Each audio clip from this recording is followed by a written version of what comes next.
Okay, if you're about to start high school as a freshman, I would listen up carefully because I'm going to give you some advice that can potentially save you a lot of time and maybe even money and headache and mental ache that will set you up for the next 4 years of your life. First things first, why should you listen to some random kid with a beard? I've been through high school. I'm 18, graduated. I wasn't top of the class or anything, but I definitely wasn't, definitely not the bottom. I had a 3.8 GPA in high school. I graduated last month, so in May of 2025. We didn't do class ranks at our school, but I think I'm like top 75%, 80%, or whatever the percentage is, but I'm up there. So your friends, they're going to influence you a lot. And you probably heard this advice, very cliche. Everyone's going to tell you this. But if I'm being honest, when I first started out as a freshman and sophomore, I didn't really take it to heart. I didn't really care, to be honest. And I already knew, yeah, I know I need to make friends. I need to make good friends and blah, blah, blah, all that nonsense. But when I really thought about it and sat down, it was probably during my sophomore summer. So I was going to be a junior. I really thought, dang, like most of my friends, they're pretty good. Very ambitious, very goal oriented people, whether it was in the gym or in school or with their, pursuing their career or summer jobs or that sort. It really took a bigger influence on me when I saw some of my friends who were more of those party people, sort of say. They were surrounded by other people who would drink, party, and have bad grades and weren't very ambitious. And they started becoming those people they were surrounded by. A good example of how show me your friends and I'll show you your future is actually seen in reality is, just look at it. At least for me, when I'm surrounded by people, just the way they talk or even certain phrases, I'll start saying myself. My friends, they'll always blurt out like these random phrases, whatever it is, that we even say, I forget, but I would start saying it and I would start, acting like them, talking like them, maybe even having accents like them. And, that's just at a smaller scale. At a more bigger impact, we see that happening with kids that are surrounded by drinkers, partygoers, and drugs.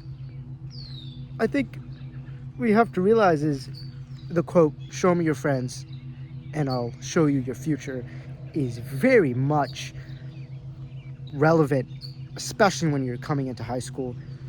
You want to fit in, which we'll get to that. And, you want to be seen as equal, but I'm telling you, that's all garbage. If you start surrounding yourself with 5 drinkers, alcoholics, you'll become the 6th alcoholic just by association. You surround yourself with 6 smokers, you'll become the 7th, so on and so forth. But if you surround yourself with people that are rich, you'll also become rich. Just think about it, even at a legal standpoint. Just by you being surrounded by someone that's, wanted, or say you're even just the driver of a robbery, you will also go to jail for association. Guilty by association, that's what it's called. So the summary for this whole point is just be very careful of who you choose your friends. Now on to the topic of caring about what other people think. Because as a teenager, I am a teenager, but when I was way younger, in high school as a freshman, sophomore, I used to care about what others would think. The way I talk, the way I look, the way I dress, etc., etc. But you have to realize, and I'm not saying this in a mean way, but literally everybody's just kind of like an NPC, right? And you realize everyone else around you has what's called spotlight effect. And everyone thinks they're the main character of their own movie, and they think everybody is looking at them. Everybody is focused on them, right? That's the spotlight effect in psychology. Number one, you have to realize everyone's busy with their own thing, right? Now, everybody says to not care about what others think. And, oh, you could do whatever you want and no one's going to really notice. Okay, well, am I even listening to my own advice? Do I really not care about what others think? And I would ask myself that. And in order to test whether or not I cared about what others thought about me, I would straight up just start trolling people. Like around my high school, in the halls, I would talk to random kids. I would, do the old trick of tapping them on the shoulder, but I'd be on the other side of them just to, troll them. I would compliment random people. I wasn't the most outgoing person in the world, but, I would have those mini tests for myself to test myself if I really do care about what they think or if I don't. And if I was able to pass that mini test of trolling them, talking to them, or complimenting somebody random, then I would feel accomplished and realize, okay, I really don't care about what they think. And I can do really whatever I wanted. Another example of how you could possibly do this is obviously gain that confidence in yourself. Go to the gym, get better looking, yada yada. But you can also, again, start just trolling people, right? Like, just start yelling. If you see someone across this, across the hall, instead of just being like, "Oh, what's up, man?" Be like, "Yo," and just like yell their name so everybody can hear you. That will really test your confidence, and that will really make you not care about what others think. Next up on our list is that whole GPA and grade worries that people have going into high school. Freshmen, I wouldn't really worry too much. Maintain A's and B's, but when you go onto your journey, you're going to see people that have these cracked out GPAs. Oh my God, I have a 4.85. That's very rare if you're a freshman, but you're going to have these people that have high GPAs. And to be honest, it's good. I'm not saying it's not. I had a 3.8. It's all right. But you're going to have a low GPA. If you're going to slack off freshman year, you're going to have to make up for that by doing crazy amounts of work sophomore, junior, and senior year, right? And, you could calculate it and, I can still get a 3.5 GPA by the time I'm a junior or a senior. Yeah, you could do it. I've seen people do it. But at the end of the day, that's not very realistic to how the real world works. Number one, you're going to have to grind in the real world. But okay, this is just high school, so who cares, right? You're going to be chasing that, maybe 0.01% or 0.01 point higher just to get from a 3.9 to a 4.0. And in order to do that, you have to understand that you have to study like 10 more hours than you already are studying.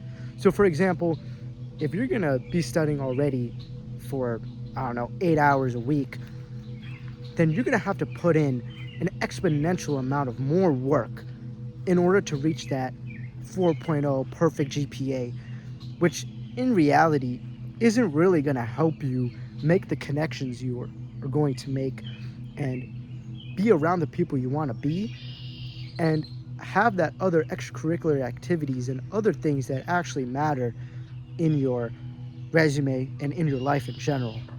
I mean, just take a look. You can find this on YouTube and Google and reports and articles on this. But most companies actually don't hire the perfect GPA person, and even universities. They would much rather have a kid that has a 3.8, 3.7, but they help around the house. They are president of XYZ club, and they have 100 plus hours of community service. I might be wrong, but in general, that is usually the case of what happens, where it's not the kid that has the perfect grades that gets into the college. And I'm not saying, again, to have a bad GPA or grades, but it's finding that balance. Now, when it comes to the party and drug and alcohol scene, avoid it. It's not cool. It's not fun. And you're just going to destroy your life away. There are a bajillion other things I can think of that are funner and better to do with your time than just be drunk and party, especially if you're a freshman in high school. You should not be even thinking about that stuff because that's going to destroy your brain, destroy your mental health, and you're fitting in and trying to, keep up with the Joneses. Oh my God.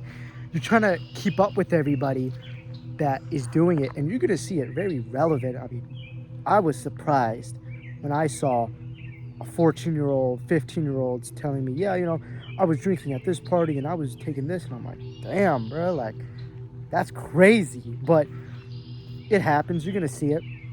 Do I have, anything against it? Me personally, I'm just not going to do it. Do I make people feel bad when they do it? No. That's their thing. You do you, I'll do me. It's a personal choice and a religious choice, but I don't see the benefit in it. You can go on YouTube, search, side effects and why it's bad and all that, but generally speaking, avoid it, especially if you're in high school. There's no need. Maybe wait till college, but if you can avoid it for the rest of your life, I would.